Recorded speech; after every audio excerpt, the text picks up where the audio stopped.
দীঘায় তৈরি হচ্ছে জগন্নাথ মন্দির, আর সেই জগন্নাথ মন্দিরে পাল্টা কি এবার নন্দীগ্রামের রাম মন্দির, এই প্রশ্ন সামনে আসছে। কারণ দীঘার জগন্নাথ দেবের আসলে কি তৈরি হচ্ছে, শুভেন্দু অধিকারীর এই মন্তব্যে ইতিমধ্যেই বিতর্ক শুরু হয়েছে। আর রাম মন্দির বানানো হবে বলেও জানিয়েছেন শুভেন্দু অধিকারী।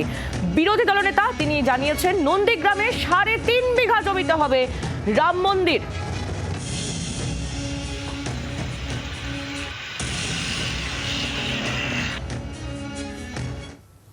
ওটা জগন্নাথ মন্দির নয়, ওটা হিটকল প্রজেক্ট।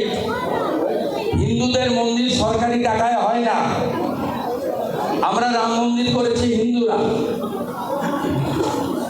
3500 কোটি টাকা উঠেছে। আর ওখানে যেটা হয়েছে ওটাতে লেখা আছে পরিষ্কার ভাবে শ্রী জগন্নাথ ধাম কালচারাল সেন্টার। বাংলা করলে এটাই দাঁড়ায় শ্রী জগন্নাথ ধাম সাংস্কৃতিক কেন্দ্র। শুভেন্দু অধিকারীর বক্তব্য আমরা শুনছিলাম। কথা বলবো কিরণ মান্নার সঙ্গে, আমাদের প্রতিনিধি রয়েছেন আমাদের সঙ্গে টেলিফোন লাইনে। কিরণ, নন্দীগ্রামে তৈরি হবে রাম মন্দির, আর কি তথ্য পাওয়া যাচ্ছে, কি ঠিক কি বললেন বিরোধী দলনেতা? দেখো, শুভেন্দু অধিকারী হলদিয়া থেকে যেটা বললেন, এর আগেও দুবার সরব হয়েছিলেন। এবার কিন্তু সঠিকভাবে যেটা তিনি বলছেন যে আমরা পুরো সিদ্ধান্ত তারা নিয়ে নিয়েছেন যে নন্দীগ্রামে 3.5 বিঘে জমি ইতিমধ্যে অ্যাকোয়ার করা হয়েছে, সেখানে রাম মন্দির তৈরি হবে। ইতিমধ্যে সেই জমি অ্যাকোয়ার করে সেখানে শিলান্যাস এবং যাবতীয় যা কাজকর্ম শুরু হয়ে যাবে। শুভেন্দু অধিকারী যেটা দীঘার যে জগন্নাথ ধাম, সেই ধাম নিয়ে আবার সরব হয়েছেন। তিনি বলছেন যে সরকারি টাকায় এইভাবে জগন্নাথ মন্দির করা যায় না, এখানে যেটা তৈরি হচ্ছে জগন্নাথ দেব কালচারাল সেন্টার। অতএব এখানে সরকারি টাকায় যেহেতু মন্দির তৈরি হয়নি, তাই মন্দির বলে তিনি মানতে নারাজ।